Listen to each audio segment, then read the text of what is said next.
Hello mga kantrip, good morning po sa ating lahat. Welcome back again to our channel. Medyo busy po ako ngayon. So usually ang pagpa-pricing at pag-unbox ay ginagawa ko sa bodega. Pero since napaka-busy at hindi ko siya matutukan, ngayon kung sa bodega ako, patakbo-takbo ako dito sa store. So medyo ma-hassle. Kaya pinahakot ko na lang dito sa labas at dito ako nag-unti-unti ko siyang ginagawa. Ngayon sasagutin natin madalian lang ang tanong na isa nating ka-antrip kasi umorder daw siya ng chain set sa Shopee. Ngayon ang motor niya ay Rusi na Delta 125. Umorder siya ng chain set. So when we say chain set, maingay si Tulpo. May TV kasi kami dito sa shop. Ayan. So, para sa mga customer na naghihintay. So, ang motor niya ay Rusi Delta 125. Umorder daw siya ng ng chain set. When we say chain set, nandyan yung engine sprocket, nandyan yung rear sprocket, at nandyan yung kadena. So, ano ba ang kapareho? Ngayon, ang pinadala daw sa kanya ay pang XRM. So, that's the problem. Okay, so ito mga ka-antrip, this is the rear sprocket of XRM. Ayan siya. Usually, may lalim yan dyan para sa bolt. So, ang kanyang motor ay Delta. Rusi 125 na Delta. Rusi 125, 110, 100, SYM 110, 100, Euro 110, 100, yung mga 125 na mga half body, like itsura siya ng mga Delta, hindi po siya pupwede sa pang XRM. Pagdating kung chain set ang order niyo, hindi siya pupwede sa XRM. It's because yung magkakaproblema kayo sa kanya po sprocket sa likod. So, yung pang Delta po ay dapat ganito, pang Dream or C100, hindi po CT. C100, tingnan ako kasi inano lang natin to, siningit, may mga customer. So this is the C100 or pang Dream.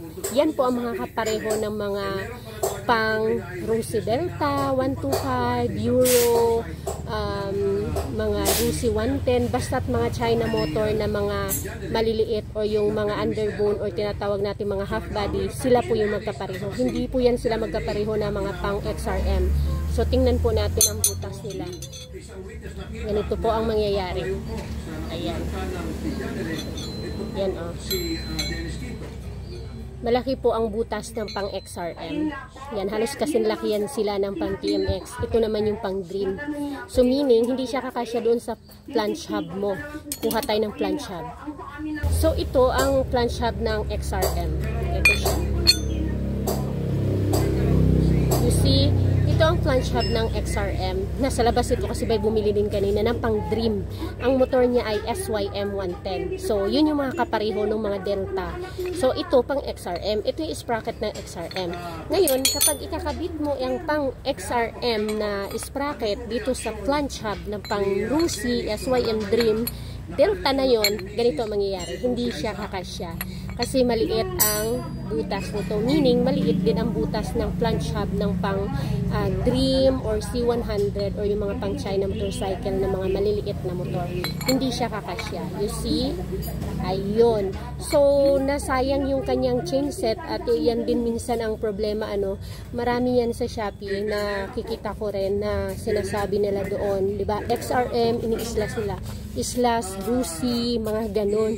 So, hindi yon. Ang lang kasi doon, ang fallback lang kasi doon. Minsan, may mga shop sa Shopee or sa TikTok na wala silang physical shop. Tapos, hindi sila na-expose talaga kung ano talaga yung sukat. Kaya ang nangyayari ay mali siya kasi ina-assume lang nila na ganun yung kapareho. But before talaga, ganun din yung assuming nating lahat, even ako. Kasi akala ko nga magkapareho. Pero hindi po sila magkapareho. Ayan o. Problema sila doon sa flange hub. Yan siya. So, ulitin po natin, yung problema po ni Sir ay ang kanyang motorcycle ay Rusi Delta 125. So, hindi po siya kapareho ng XRM. Sa engine sprocket, pareho lang po sila. Sa kadena, wala ding problema, magkapareho lang sila. Depende na lang sa haba doon. Pero, usually, pag maliliit na motor, maikli lang din naman yung kadena niyan. And then, engine sprocket, magkapareho lang sila. Lahat ng mga maliliit na mga motor, magkakapareho lang yan ng engine sprocket. Ang pinagkukunan natin ng base info dyan is XRM. The rest, yan, mga maliliit na yan. At saka yung mga China motorcycles na maliliit ay magkakapare-pareho lang yan. Pero pagdating sa rear sprocket, doon kayo magkakaproblema. So this is the XRM, malaki yung kanyang butas sa gitna. And this is the Dream or C100. Yung mga pang China motorcycle, sila yung mga magkakapareho. Ayan. Pagdating naman doon sa mga di-clutch, mga di-tangke na mga Rusi, ang kapareho naman niya sa rear sprocket ay pang TMX. Mga pang Honda TMX 155, 125, magkakapareho lang yan sila. Euro 125, 150, 175, Motor Star 150, 125, 175. Ano pa ba? Ay, not po ang Euro. Sorry. Ang Euro po ay hindi po pang TMX ha. Ulitin ko. Alert. Ang Euro 125, 150, 175 ay hindi pang TMX. HD3 po sila. So, yung pang TMX 155 na rear sprocket ay magkakapare-pareho sila sa like the TMX 125, Alpha, Rusi, Motor Star, at saka mga ayun. Rusi Sports, yan, pareho din yan, pang TMX. Pero ang Euro na 125, 150, 175, Euro di-clutch, mga daan-hari na yan, ay pang HD3. Hindi po siya kapareho ng pang Honda TMX 155. Pagdating naman doon sa mga engine sprocket noon, hindi rin magkakapare-pareho yung mga pang Rusi na nabanggit ko kanina. Rusi na 125, 150, 175 at mga Motor Star, hindi sila magkapareho nung pagdating sa mga 125. Diba sa rear sprocket, 125, 150, 175 magkakapareho lang. Yung TMX 155, 125, Motor Star, Rusi. Pagdating sa engine sprocket, hindi. Engine sprocket ng TMX 155 ay pang TMX 155 lang talaga. Ang magkakapare-pareho sa engine sprocket ay TMX 125, yan yung Euro 125, 150, 175, TMX 125 Alpha, CG, Lipan, Rusi, Euro, Motor Star, sila naman yung magkakapare-pareho. Hindi na, labas na doon si TMX 155 pagdating sa engine sprocket. So, ayun, medyo siya, nakakalito. Pero intindihin nyo lang pong mabuti itong aking sinasabi. Although medyo maingay ang tune po in action. hindi ko na siya maintain na hapon kasi magiging busy ako maghapon.